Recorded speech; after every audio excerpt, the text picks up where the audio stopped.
Did you really think you'd be invited, Mom? That's what my son said to me on his wedding day. The staff had just told me my name wasn't on the guest list, and I thought it was some silly mistake, so I went to find him. But when I saw his face, when I saw the way he looked at me, cold, annoyed, like I was some stranger, I knew right then that this wasn't a mistake at all. It was a choice. His choice. The music was playing, people were laughing, and I just stood there in that beautiful place, realizing I didn't belong in my own son's life anymore. I smiled so he wouldn't see me break, and I said, "I understand perfectly." Then I turned around and walked away. That night, I sat alone in my quiet house by the lake. I didn't cry, I didn't shout. I just felt something inside me fall completely still, like a door closing for good. That was the moment I decided I was done begging for a place in someone's heart. I was done being a mother to someone who had already erased me. If you've ever given everything to someone and ended up invisible, stay with me. This story is for you. Don't forget to like, share, and subscribe, because what happened after that moment changed everything. I still remember the day as if it just happened. I was standing at the entrance holding a small box with a gift for my son and his new wife. I had spent all week thinking about what to wear, wanting to look decent, wanting to make him proud. It wasn't about showing off, I just wanted to be there. When the woman at the reception asked for my name, I said it clearly with a smile. Agnes Vale, the groom's mother. She looked at the list, then looked back at me with that expression people use when they don't know how to tell you something uncomfortable.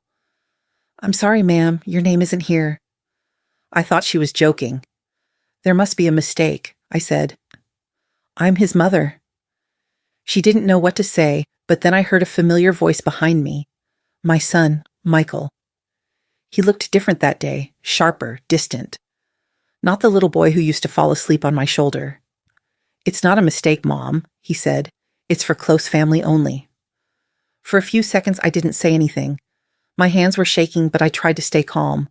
I wanted to believe he was nervous, or that Brooke had forced him into this, or maybe there was still time for him to realize what he had just said. But the way he stood there, looking down at me, made it clear he meant every word. "You're right," I said softly. "I understand perfectly." I smiled because it was the only thing I could do to stop myself from breaking down. I put the gift box on the table next to me and said quietly, "Have a beautiful wedding." Then I turned around and walked away. People around us pretended not to see. They kept talking and laughing like nothing had happened. That was the moment I understood something I had refused to believe for years. My son didn't see me as his family anymore. I was an obligation. Something from his old life he didn't want to bring into his new one. When I got home, I didn't cry. I sat in the kitchen for a long time, just staring at the floor. My hands were still cold from how tightly I'd held the gift box. It was supposed to be a letter and a watch. His father's old watch. I had planned to give it to him before the ceremony, to tell him that no matter how much life changed, he'd always be his father's pride and my greatest joy. I had written that letter for hours, trying to find the right words. Now it was sitting unopened in that box, on a table I had walked away from. That night, I tried to eat something, but I couldn't. I kept hearing his voice in my head. "It's for close family only." I don't know which part hurt more, the words themselves or the calm way he said them, as if cutting me out of his life was perfectly reasonable. I went to bed early, but sleep didn't come. Every time I closed my eyes, I saw his face. So polite, so distant, like a stranger. I thought about how many times I'd stayed up when he was sick, how I'd worked 2 jobs so he could study in a good school, how I'd skipped vacations, dinners, clothes, and every little joy so he could have a better life. And now that better life didn't have room for me. I kept asking myself if I'd done something wrong. Maybe I had been too protective, too present, too much. Maybe he wanted space and I didn't see it. But the truth is, I wasn't angry that he grew up. I was angry that he forgot where he came from. When you raise a child alone, you give everything you have, and you think that one day it'll mean something. But no one tells you what it feels like when all that effort becomes invisible, when the person you gave everything to looks at you like you're just in the way. By morning, I felt empty, not sad, not angry, just empty. I made some tea and sat by the window, watching the light come through the curtains. I kept thinking, this must be what it feels like when love runs out. At some point, I laughed quietly to myself. Not because anything was funny, but because I realized how foolish I'd been. I had spent 70 years trying to be a good mother, and in one sentence, my son made me feel like a stranger. That was when something inside me changed. I didn't want to beg for his attention anymore. I didn't want to keep waiting for phone calls that would never come. I didn't want to keep pretending everything was fine. That morning, I made a decision. I didn't say it out loud, but I felt it clearly, deep inside. I wasn't going to keep being a mother to someone who had already stopped being my son. It wasn't revenge, not even anger. It was just acceptance. The kind that comes when you finally realize there's nothing left to hold on to. So I got dressed, cleaned up the kitchen, and opened my notebook.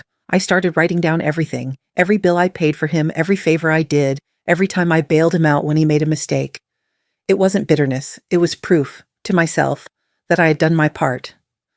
By the time I finished, it was afternoon. My phone was silent, and for the first time in years, I didn't care. I wasn't waiting for him to call. I wasn't waiting for anyone.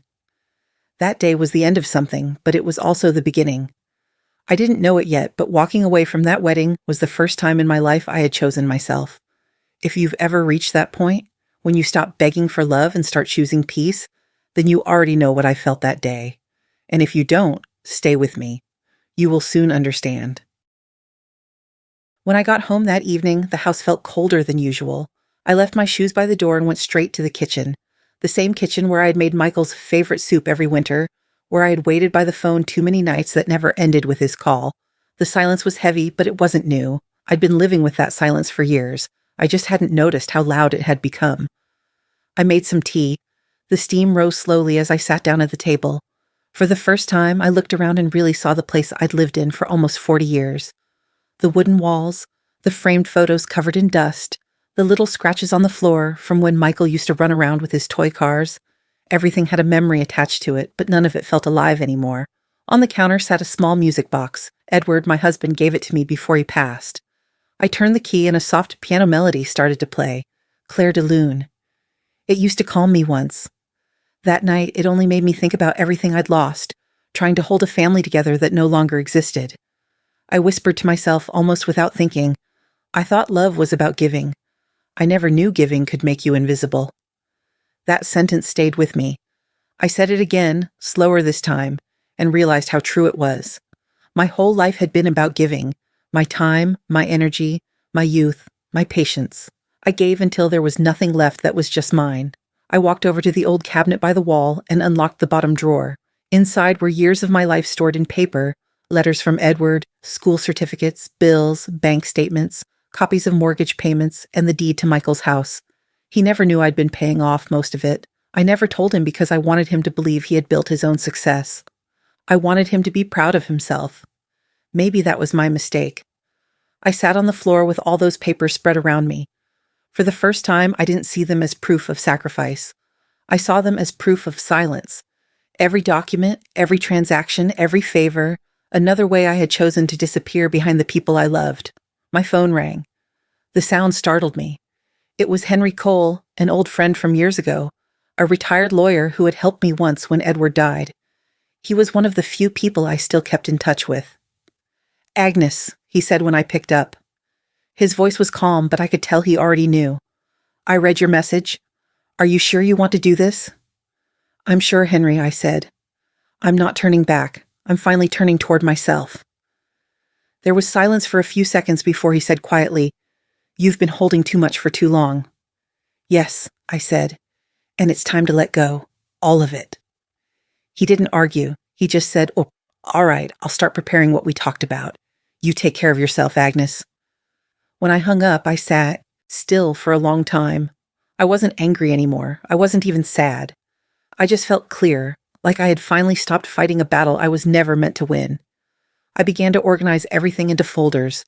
Property papers, bank accounts, life insurance, proof of every dollar I had given to Michael over the years.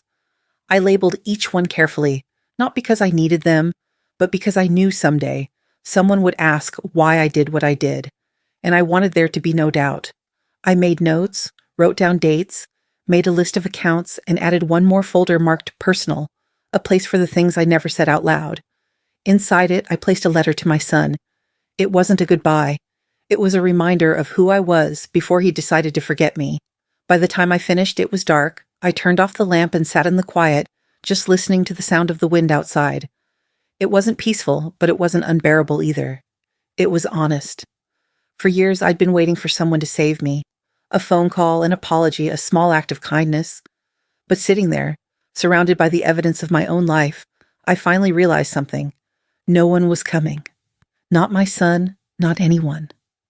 That realization hurt, but it also gave me strength, because if no one was coming to save me, it meant I had to save myself.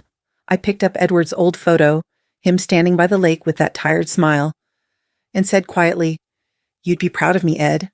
I'm finally doing something for me." That night, before I went to bed, I wrote in my notebook. I gave him everything. Tomorrow, I begin to take myself back. I didn't know exactly what that meant yet, but I knew it started here, in this small house by the lake, with the papers in my hands and the quiet voice inside me saying, "Enough." I still remember the day I met Michael. He was 3 years old, sitting in the corner of the children's home with a toy car missing one wheel. He didn't cry like the other children. He just sat there, staring at the floor, holding the broken car like it was the only thing that kept him safe. When I walked toward him, one of the caregivers said softly, "He doesn't talk much. He's been here almost a year." I knelt down and said, "Hi there, sweetheart. I'm Agnes." He looked up slowly, unsure if he should trust me. I didn't know what to say, so I just opened my arms. After a moment, he dropped the car and walked straight into them, crying so hard I could feel his tiny shoulders shaking. That day, I told him, "You'll never be alone again." And I meant it. I built my whole life around that promise. Years passed quickly after that. I became mom, not by birth, but by every small act of love that built a home around him. I worked at the library during the day, read bedtime stories at night, and learned to cook meals he liked even when I was too tired to eat. Every laugh, every small success of his, felt like it belonged to both of us. When he graduated from high school, I cried harder than anyone else there. When he got his first job, I told him I'd never been prouder. And when he introduced me to Vanessa, I honestly tried to welcome her with open arms. She was beautiful, confident, always perfectly dressed, with that easy smile that makes people feel small without knowing why. At first, I thought she was just nervous, but as months went by, I realized she wasn't nervous. She just didn't like me. She called me Agnes, never Mom. She'd smile politely when we met, but I could tell she was always looking for ways to create distance. The first time it truly stung was during dinner at their apartment. I had made lasagna and brought it over because Michael said they'd both been busy. Vanessa took one bite and said casually, "Oh, it's a bit heavy. We don't really eat food like this anymore." Michael didn't say anything. He just smiled awkwardly and changed the subject. After that, the visits got shorter. The calls came less often. Sometimes weeks passed before I heard his voice. I tried not to complain. I told myself this was what parents were supposed to do. Let their children live their lives. Then one evening, I sent a message to Vanessa. I thought maybe I could help with the wedding. I just wanted to feel involved somehow. "Would you like me to help with the rehearsal dinner?" A few hours later, she replied, "We already have family to handle it." That word, family, hit me harder than I expected. I must have read it 5 times, each time slower than the last. It was such a simple word, but it said everything. I wasn't part of them. I wasn't family anymore. For a long time, I just stared at the screen. Then I put the phone down and whispered to myself, "Of course." I smiled, but it wasn't a happy smile. It was the kind of smile you use when you're trying not to cry. I got up, made some tea, and sat in my chair, letting the quiet fill the room. That night, I remembered the promise I had made to that little boy in the orphanage, "You'll never be alone again." And for the first time, I realized I couldn't keep that promise anymore. Not because I stopped loving him, but because love needs a place to exist, and he had closed the door to that place long ago. Over the next few months, I tried to adjust. When he didn't call on my birthday, I told myself he was busy. When Vanessa posted photos of family dinners with her parents, I told myself it was fine. When the wedding plans began and I wasn't included, I convinced myself it was just a misunderstanding. But deep down, I knew. You always know when your child starts moving you out of their story. It doesn't happen all at once. It happens in small, quiet ways. A missed call, a forgotten invitation, a message that says, "We already have family." People think being forgotten is loud, full of anger and confrontation. But it's not. It's quiet. It happens in silence, in the spaces between what's said and what isn't. I learned to stop expecting.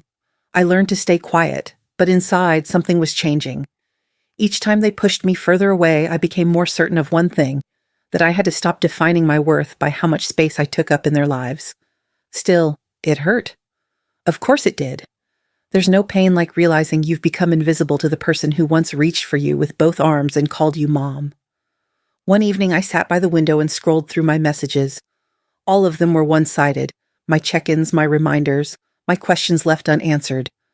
I stared at Vanessa's last message again and whispered, "We already have family." And then for the first time, I said out loud what I had been avoiding for months, "I guess I don't." I turned off the phone, finished my tea, and went to bed early. My heart was tired, but my mind was finally clear. I had spent too many years begging for a place in other people's lives. It was time to start making room in my own. The next morning, I woke up early. I didn't plan it, but my body had learned that routine from years of working in 2 jobs and keeping everything together. I made coffee, sat at the small desk in my old study, and opened my laptop. I hadn't looked at my accounts in months. There were too many automatic payments, too many reminders of how much of my life had gone into maintaining someone else's. Still, I opened each tab, one by one. Mortgage, Michael's house. Utilities, Michael's address. Credit cards, his name, my money. Small investment fund, joint account, but only I ever added to it. The list felt endless. For years, I told myself these were just small ways of helping, a mother's duty. It started when he was in college. He got sick, needed surgery, and I sold Edward's old car to pay for it. I didn't hesitate. It felt like love. Then came the job, the apartment, and later the house. He wanted to build a life, and I wanted to see him happy. So when the bank asked for a down payment, I gave 40% from my savings and told him it was a gift from a distant cousin. He never asked which one. That was always the pattern. I helped quietly, and he accepted easily. No questions, no gratitude, no awareness. It was easier for him that way. While I was checking the records, I heard the door open. Henry Cole came in, holding 2 cups of coffee. He'd been stopping by more often since I told him about the wedding. Henry was the kind of man who didn't waste words. A retired lawyer with kind eyes and too many years of watching people make mistakes they couldn't take back. He placed the cup on my desk and looked at the screen.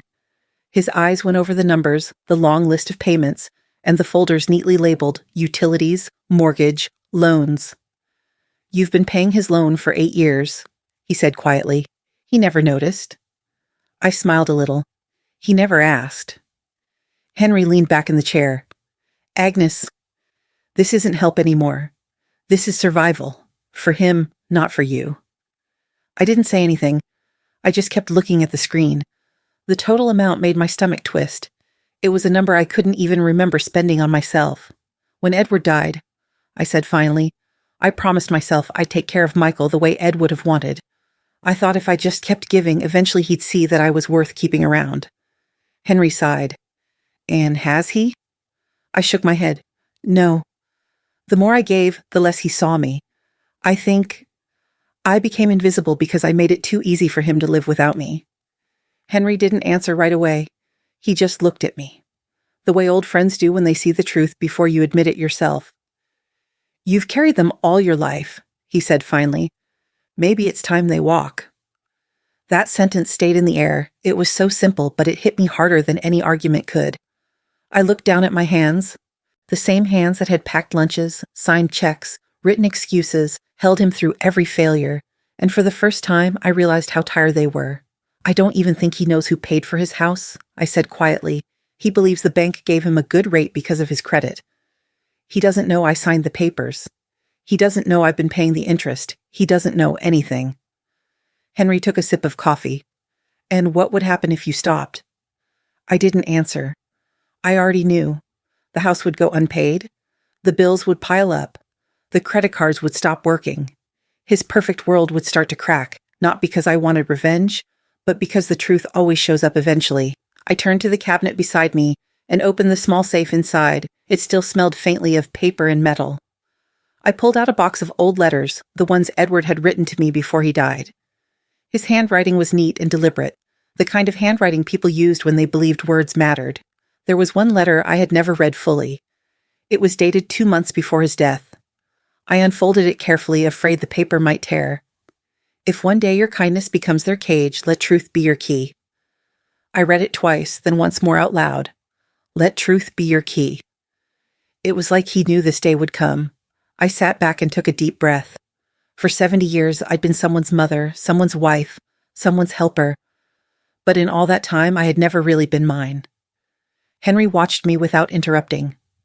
"Agnes," he said gently, "you don't have to prove you're a good person by losing yourself." I nodded slowly. "I know, I just wish I'd learned that sooner." He put a folder on the desk: withdrawal forms, transfer requests, termination of co-signed accounts, everything I needed to free myself legally and financially. "Once you sign these," Henry said, "you're out. No more obligations, no more payments. You'll be completely separate." I stared at the papers for a long moment. My hand trembled a little as I picked up the pen. For years, I'd signed documents to help others: school forms, leases, checks. This was the first time I was signing something for myself. As the pen touched the paper, something inside me shifted. It wasn't relief exactly. It was weight leaving my chest, slowly, one breath at a time. When I finished, Henry reached for the papers and gave a small nod. "It's done," he said. I looked at the pile of signed pages and whispered, "No, Henry, it's just starting." He smiled faintly. "I guess you're right." Before he left, he paused by the door. "You know, Edward would be proud of you."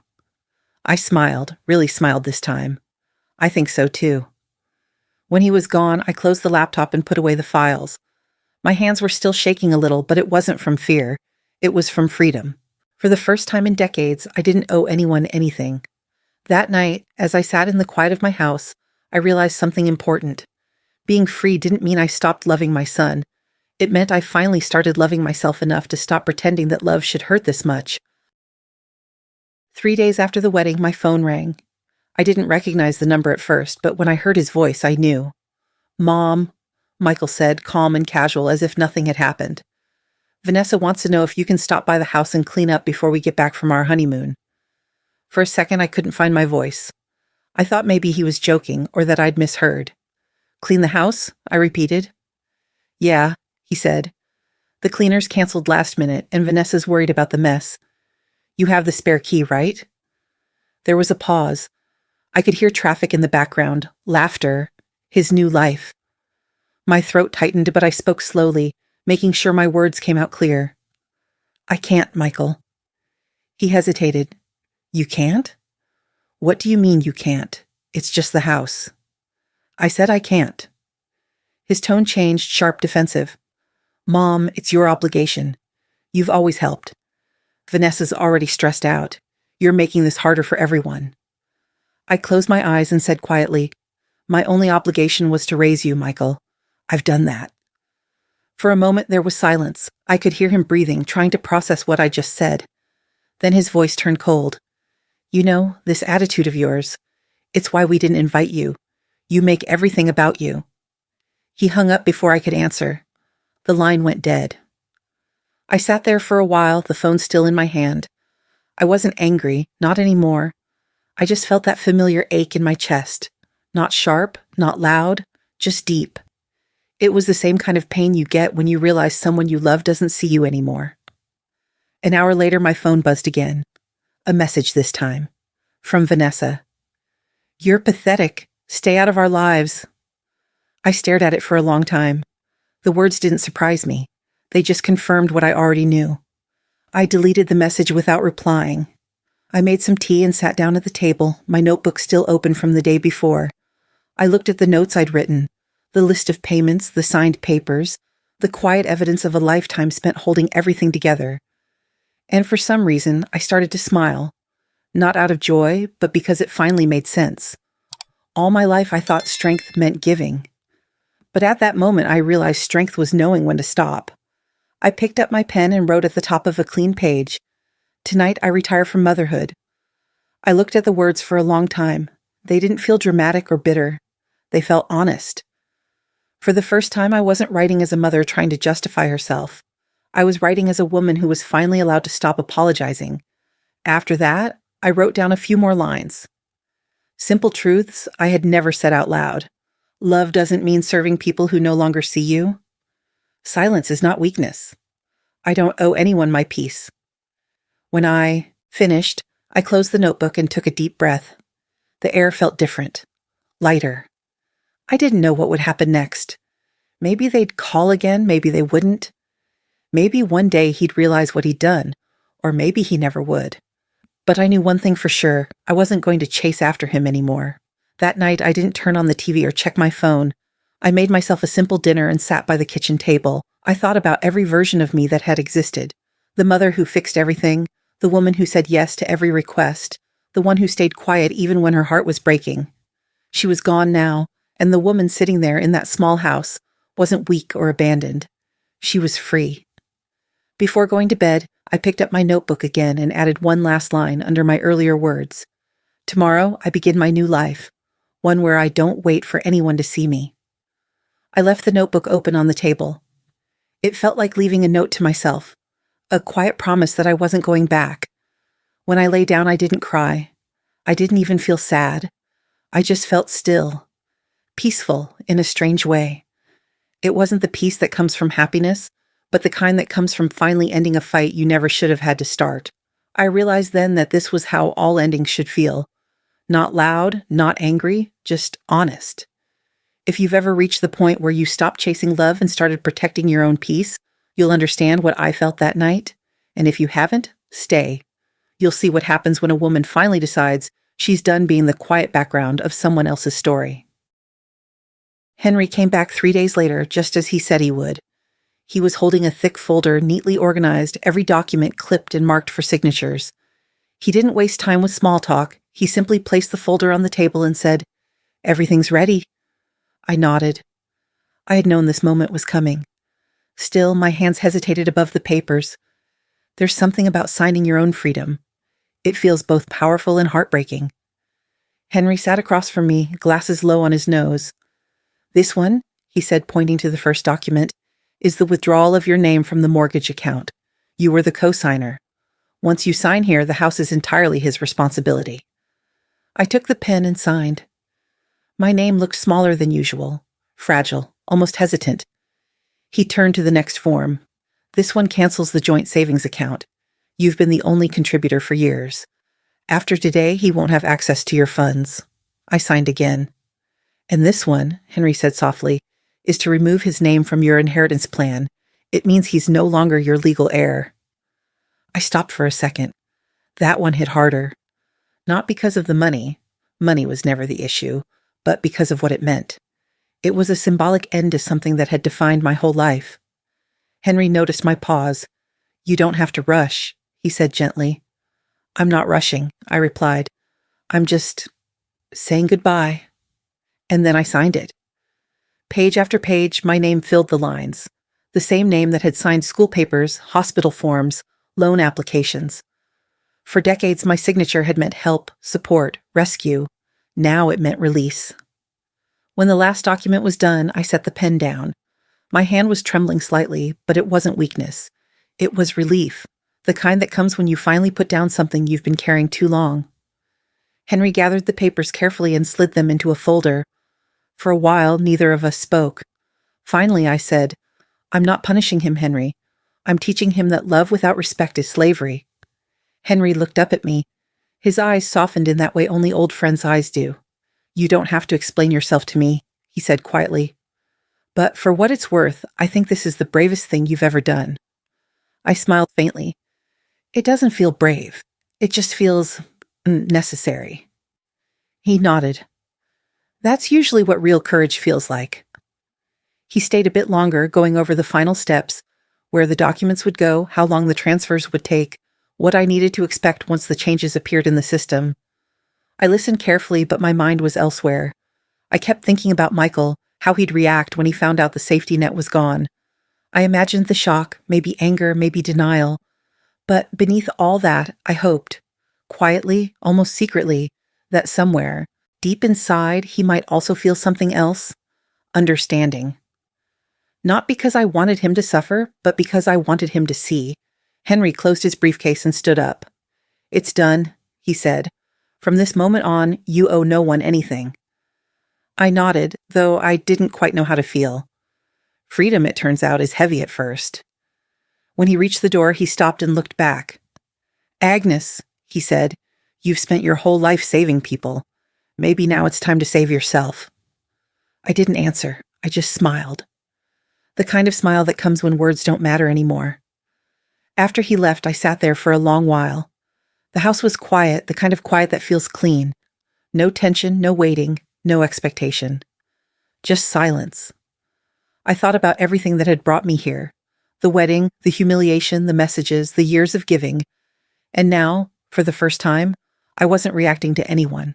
I wasn't doing this for or against anyone. I was simply doing it for me.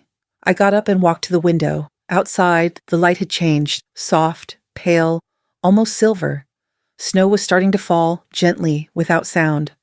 I watched it drift down, covering everything, erasing the outlines of what used to be. For years, I had been defined by my role in other people's lives. Mother, wife, caregiver. I had lived in service, believing love was measured by sacrifice. But standing there, watching the snow fall, I realized something simple but profound. Love that demands silence isn't love. It's dependency. And I was done being needed by people who didn't see me. I whispered to myself, this is not the end. This is the part where I begin. There was no one there to hear it, but it didn't matter. For the first time in decades, I felt still. Not because I was trapped, but because I was free. I turned away from the window and began to tidy the desk. The papers Henry had left were neatly stacked, my notebook on top. I opened it and added a new line beneath last night's words. Freedom isn't leaving them behind. It's returning to myself. I closed the notebook and placed it carefully back in the drawer. That night, as I turned off the lights, the snow outside had thickened. It pressed softly against the glass, like a quiet curtain between the world I had known and the one waiting beyond it.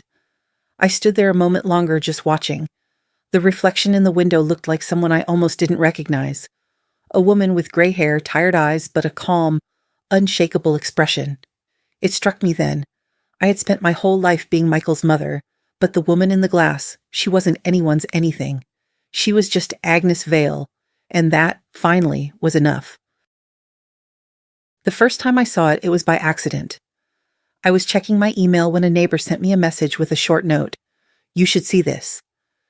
It was a post, Vanessa's post. The caption read, My controlling mother-in-law ruined our wedding. There were pictures, one of her in tears, another of her in her wedding dress, with Michael's arm around her. The lighting was perfect, the tone carefully crafted to look like pain. The caption continued. She showed up uninvited. She made a scene. She embarrassed us in front of our guests. I tried to be kind, but she just couldn't let go of control. Some mothers never stop trying to own their children. Please don't let toxic parents ruin your life like mine tried to ruin mine. Underneath the post, there were thousands of comments. In less than 24 hours, it had over 100,000 shares. Hashtag after hashtag filled the screen. Gouache toxic mother, let your kids go, wedding drama. The world loves villains, especially ones they can hate from a distance. By that evening, a small online magazine picked it up, The Uninvited Mother, a Vermont Wedding Scandal. Someone had even found my old picture from years ago, taken at the library where I used to work, and used it as a thumbnail under the headline. When I went out to get groceries the next morning, people stared. The cashier, the neighbor across the street, even the woman walking her dog. They didn't say anything, but their eyes said enough. Henry came over that afternoon. He didn't knock gently this time. He walked straight in, holding a printout of the article. Agnes, he said, putting it down on the table, you can sue for defamation. This is beyond gossip. She's naming you publicly, and the story's spreading like wildfire. I looked at the paper. My name, printed in bold, just under a quote that wasn't mine. She showed up uninvited, it said. She humiliated them. I ran my fingers over the ink as if touching the words would make them less cruel. No, I said quietly. Not yet. Henry frowned. Not yet? Agnes, the longer you wait, the more damage they'll do. You don't have to let them drag your name through the mud. I took a deep breath. I'll answer her lies with silence first and truth later. He sighed, frustrated. You think silence will protect you? No, I said, but it will make them think I'm finished, and that's when the truth will matter most. He didn't argue after that. He knew me well enough to understand when I had already made up my mind. After he left, I sat at the table alone, the same table where I had signed away everything just days ago. The folder Henry had left before was still there, documents, receipts, old statements. I began sorting through them, one by one. Every sheet of paper told a story. The mortgage I'd paid, the tuition deposits, the transfers labeled support or loan, though no one ever paid them back. Every document was a small piece of truth, quiet and absolute. As I arranged them, I came across a stack of photographs. Michael at 5, holding his first soccer trophy. Michael at 10, smiling with missing teeth. Michael at 22, in his graduation gown, his arm around me. And then one from the engagement dinner, Vanessa in the center, glowing, and me off to the side, cropped out halfway, like I had already begun to disappear. I laid them all out on the table. There was no anger in me anymore, just clarity. The story Vanessa told the world wasn't new. It was just louder than mine. People always listen to the one who cries the loudest. That night, I didn't turn on the news. I didn't scroll through the comments. I knew what they were saying, that I was jealous, controlling, bitter, that I couldn't let my son go. The truth didn't matter to them yet, not until they saw it. So I decided to make them see. I opened my notebook, the same one that still had the line from that night. Tonight, I retire from motherhood. Below it, I added a new one.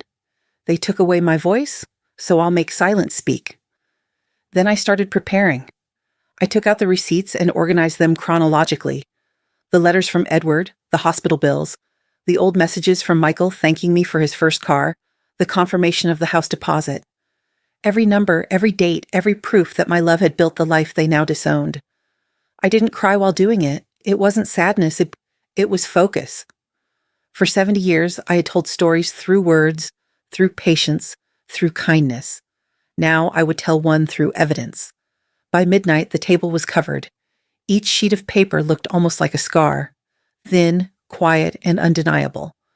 I made tea and stood by the counter, letting the steam rise while I watched the reflection in the window. For the first time, I didn't look like the villain they had described. I looked like someone who had survived being misunderstood. I turned back to the table and reached for my small video camera, the one Edward had bought me years ago when I started recording family holidays. It still worked.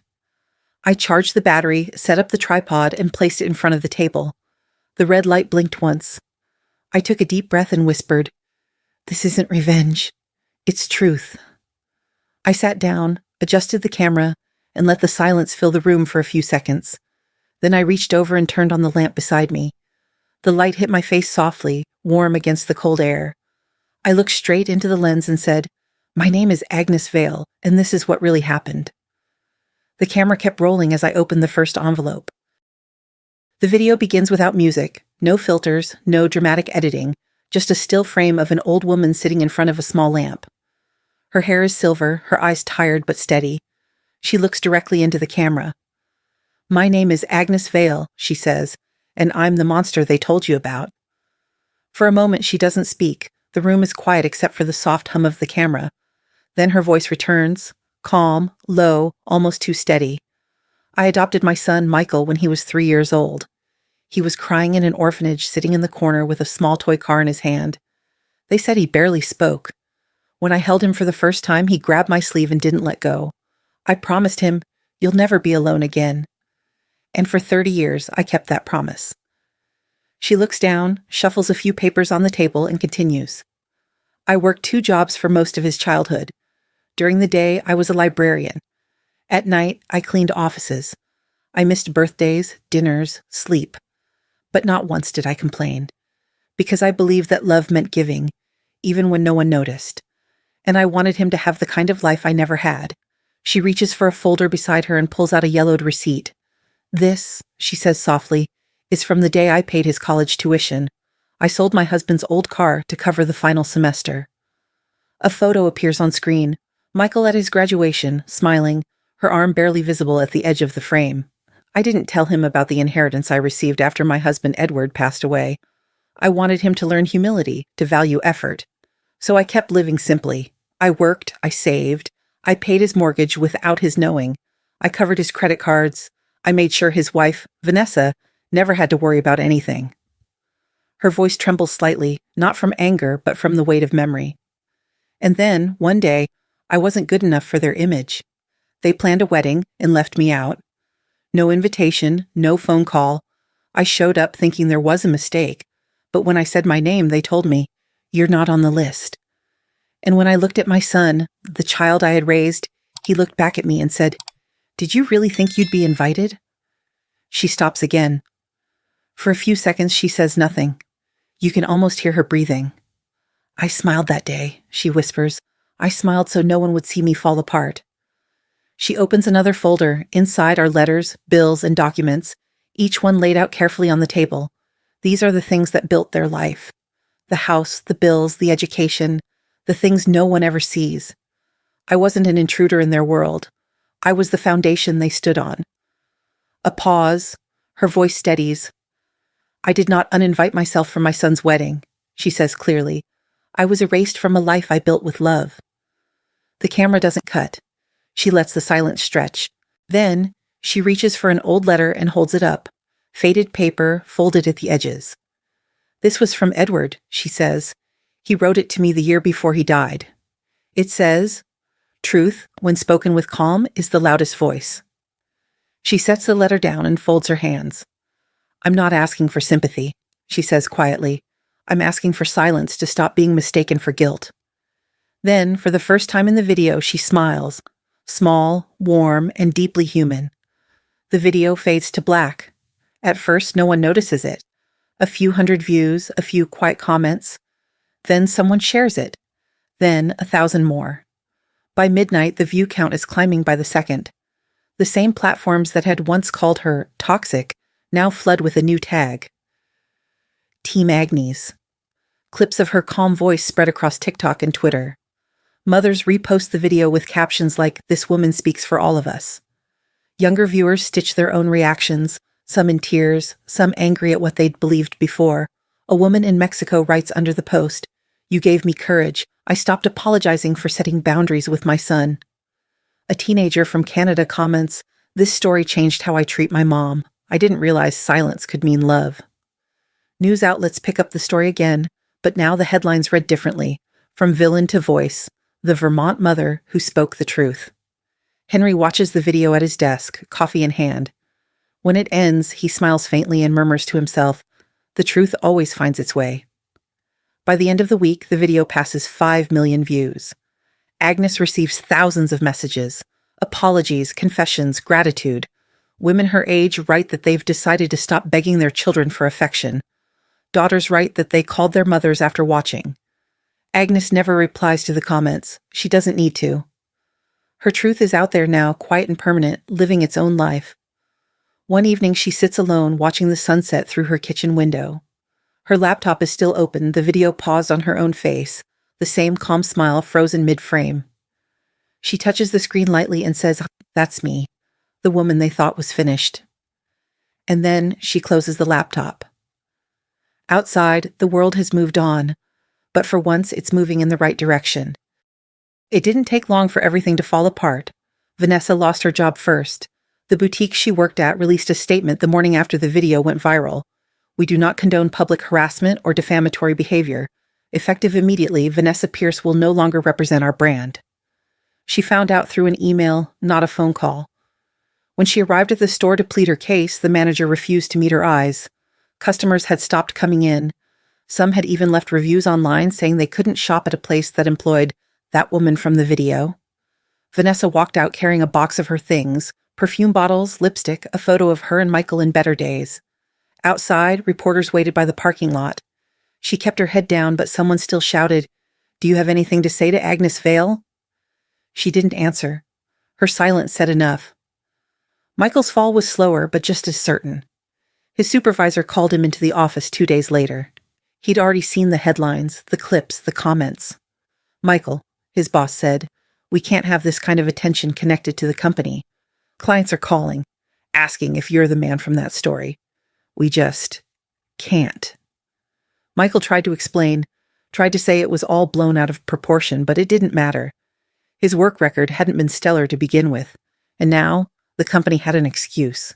He left the office carrying a single folder, his termination papers and a check for his last paycheck. As he walked through the parking lot, his phone buzzed nonstop. Notifications, articles, messages from strangers calling him ungrateful, heartless, a disgrace. At first he deleted everything, then he stopped trying. When he got home that night, Vanessa was waiting, pacing the living room, her eyes swollen from crying. "They fired me," she said before he even closed the door. "I know," he muttered. "They fired me too." Vanessa froze. "What do you mean they fired you? You're the one who was supposed to keep us stable?" "I don't know what you want me to say," he replied quietly. Her voice rose. "Say you'll fix it. Say you'll make her take that video down. You know what this is, Michael? She's destroying us." Michael didn't answer. He just looked around the room, the house his mother had paid for, the furniture she had bought, the life they had mocked her for not fitting into. Finally, he said softly, "No, Vanessa. We destroyed her first." Vanessa's face twisted. "You're pathetic. You're still defending her after she humiliated us in front of the whole world?" "She didn't humiliate us," Michael said, his voice cracking. "She told the truth, and maybe that's worse." She threw a glass at the wall, and it shattered into 1,000 pieces. "You're unbelievable. You've let her turn everyone against us." Michael sank onto the couch, holding his head in his hands. "She didn't turn anyone against us, Vanessa. We did that ourselves." The house was silent for a long time except for the sound of Vanessa's uneven breathing. Then, without another word, she grabbed her coat and slammed the door behind her. That night, Michael sat alone in the dark. The lights from passing cars flickered through the window, cutting across the walls like shadows that wouldn't stay still. He opened his phone again and scrolled through the comments on Agnes's video. Millions of views, thousands of voices calling her brave, strong, dignified. And then he saw one comment that made his throat close. "She's the kind of mother you don't deserve until it's too late." He turned off the phone and leaned back, staring at the ceiling. For the first time in his life, he realized how much of it she had built for him, and how easily it had all crumbled once she stopped holding it up. The next morning, Vanessa was gone. Her closet empty, her ring left on the kitchen counter. There was a note, short, angry, and final. "I didn't sign up for this kind of life." Michael didn't chase her. He didn't call anyone. He just sat at the kitchen table, surrounded by silence, the same kind that used to fill his mother's house. For days, he barely moved. He stopped answering calls. Bills began piling up again. The rent notices came, then the eviction warning. The house, once his symbol of independence, now just echoed with his mistakes. And somewhere across town, Agnes didn't know any of this. Or maybe she did, in the quiet way mothers always seem to know when something has broken. But she didn't ask. She didn't call. She woke up each morning, brewed her tea, and opened the window by the lake. The air was cold but gentle. The world outside moved slowly, peacefully, as if it had decided to forgive itself. Henry stopped by one afternoon, a newspaper folded under his arm. The front page showed her photo again, this time next to a headline that read, "Agnes Vale's video inspires global conversation on family boundaries." He placed it on the table and said, "You did it." Agnes smiled faintly. "No, Henry, I just told the truth. The rest, it told itself." He nodded, then looked toward the window. The lake outside shimmered quietly, the wind rippling across it. "You know," Henry said after a while, "you could have destroyed them if you wanted to. Legally, financially, publicly, you had the power." Agnes stirred her tea. "That's not what I wanted. I didn't need to destroy them. I just needed to stop letting them destroy me." Henry said nothing more. He just smiled, that small, knowing kind of smile, and left her to her peace. Later that evening, Agnes sat by the same window, the one that overlooked the water. The world outside was quiet, the last light of day stretching across the lake like gold. She lifted her cup slowly, hands steady, no tremor this time. The reflection in the glass showed a woman who had been through fire and come out whole. There was no victory in her face, only peace. She didn't look like someone who had won. She looked like someone who had finally stopped fighting. Henry brought it on a Wednesday morning, the kind of day where everything feels normal enough to lower your guard. He didn't call first. He just knocked, stepped inside when I told him to, and set a small white envelope on the table without taking off his coat. For a long time, he didn't speak. He watched my face the way a doctor watches a patient who's already told him she doesn't want treatment. "This came through the firm," he said at last. He asked that I deliver it in person. Said he didn't want to intrude by showing up. I recognized the handwriting immediately. It had weight to it, the way it always did when Michael tried to prove he was serious. Heavy pressure on the downstrokes, letters that leaned forward as if they were trying to catch up to something they had missed. "Do you want me to stay?" Henry asked. No, I said. I can read a letter by myself. He waited in case I changed my mind. When I didn't, he nodded, touched the back of the chair with 2 fingers as if to steady it for me, and left the room with the same quiet he had brought in. I sat for a while without opening the envelope. I'd learned the hard way that words can move slowly and still arrive like a storm. When I finally slid a knife along the fold, the paper gave with a soft sound that felt kinder than I deserved. I unfolded the letter and began to read. Mom, I don't know how to start this. I've written and deleted this letter too many times. I used to think losing you meant being free from guilt, from judgment, from expectations. But what I lost wasn't control. I lost the only person who ever believed I was more than I am. When I watched your video, I realized something I never saw before. You weren't trying to make me feel small. You were trying to make me stand on my own. I thought you wanted to control me, but now I see. You were carrying me. Vanessa's gone. The job's gone. Most of the friends disappeared when the comments turned ugly. I'm sitting in a silence I used to think belonged only to you. Now I know it was mine too.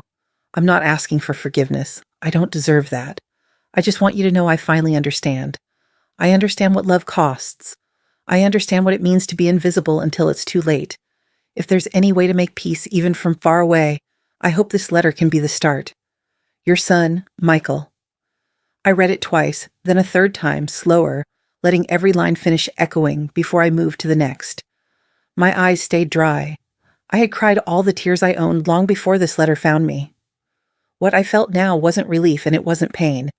It was a kind of alignment, like a picture finally hung straight on a wall no one looks at anymore. I folded the paper carefully, smoothing it with the side of my hand. Then I reached for the wooden box in the cabinet. Inside were the things I never managed to throw away. Edward's wedding ring, a photo of Michael at 5, with a gap-toothed grin, the tiny silver key to a lock we no longer owned. I placed the letter on top of the photo, closed the lid, and rested my palm on the wood for a few breaths. Henry knocked on the door frame and leaned in. He read faces better than most people read books. Was it the letter you needed? He asked. It was the truth I was owed, I said. Which isn't the same as what I wanted, but it's enough. He sat, unbuttoned his coat, and waited. We didn't rush the silence. Do you forgive him? He asked finally. Forgiveness isn't a switch, I said. It's what happens when hurt runs out of breath. He half smiled. Only you could make exhaustion sound like wisdom. I'm not wise, I said. I'm just done pretending I can carry 2 lives at once. He nodded and looked at the box. Will you answer him? I don't know yet. I kept my voice steady. He wrote to tell me he understands. If that's true, then he also understands that understanding doesn't buy your way back in. Henry didn't try to argue me into softer ground. He never does. He stood to leave, then paused. He asked me to tell you he's in therapy, he said. He said it like a confession and a promise at the same time. That's good, I said. He owes himself that. After Henry left, I made tea and sat with the cup between my hands until it cooled. I thought about the first promise I ever made to Michael, the one I whispered into his hair the day I took him home. You'll never be alone again. Back then, I believed love could outwork neglect, outlearn pain, outrun the past. I kept that promise for as long as it belonged to me. Then he gave it back. I don't rewrite vows just because someone finally reads the fine print. Later that afternoon, I took out a sheet of paper and a pen, the old fountain pen Edward used when he wanted his words to matter. I wrote Michael's name at the top and let the blank space do what it does best, tell the truth about what exists and what doesn't. I tried a few sentences, crossed them out, tried again. None of it sounded right because every version turned into a rescue. Every paragraph reached for a hand I'd already let go. I put the pen down and folded the clean page into the wooden box beside his letter. Sometimes the answer is to say nothing until silence means something different than it used to.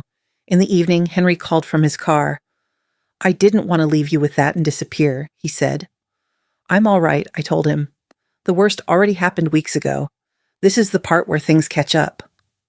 He finally sees, Henry said. Yes, I answered, but seeing doesn't undo blindness. There was a soft sound on the line, Henry's way of acknowledging a sentence he wishes he hadn't needed to hear. If you want me to send him a note, just a receipt that the letter was delivered, I can do that. Do it, I said. Write that I read it. Write that I wish him well. Leave the rest to time. That night I slept without dreams.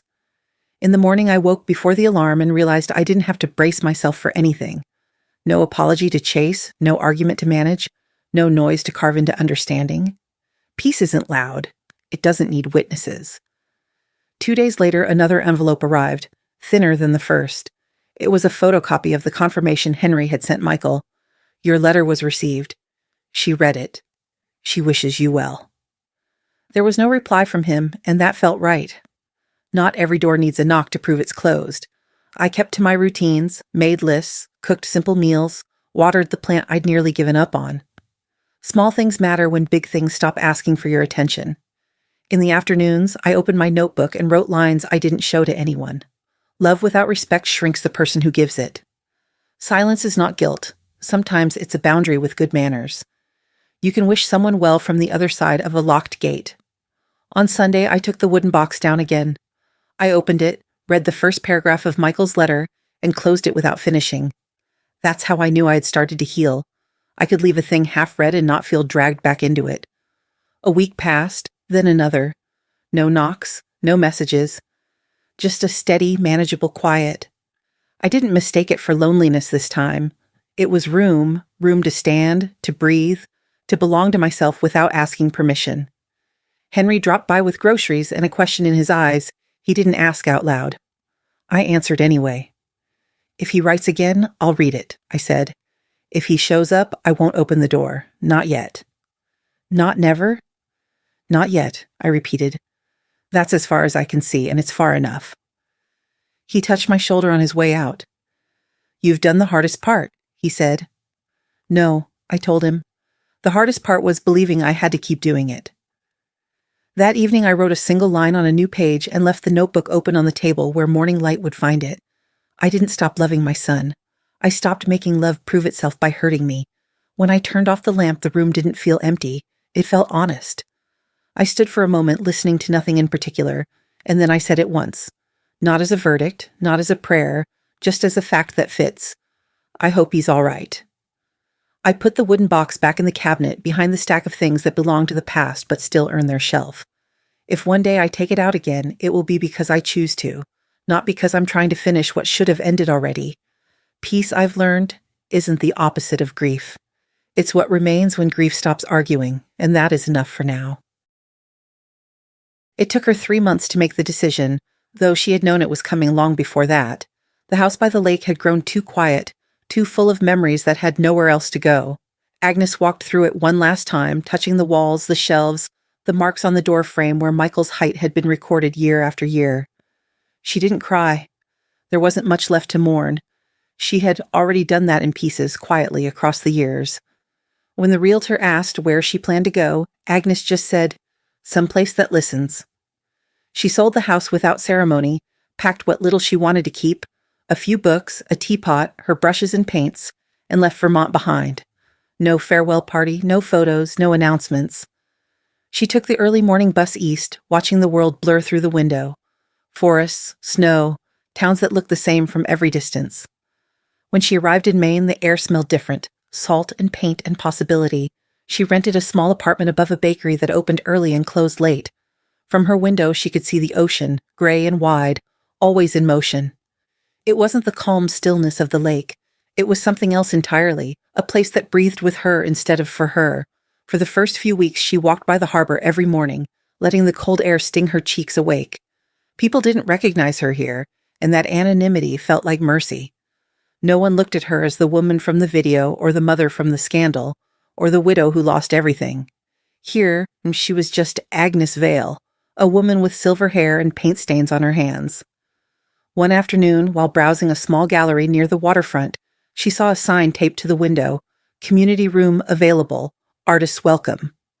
She asked the owner if the space was truly open. He nodded. "You an artist?" "Trying to remember how," she said. Within a month, the room became hers.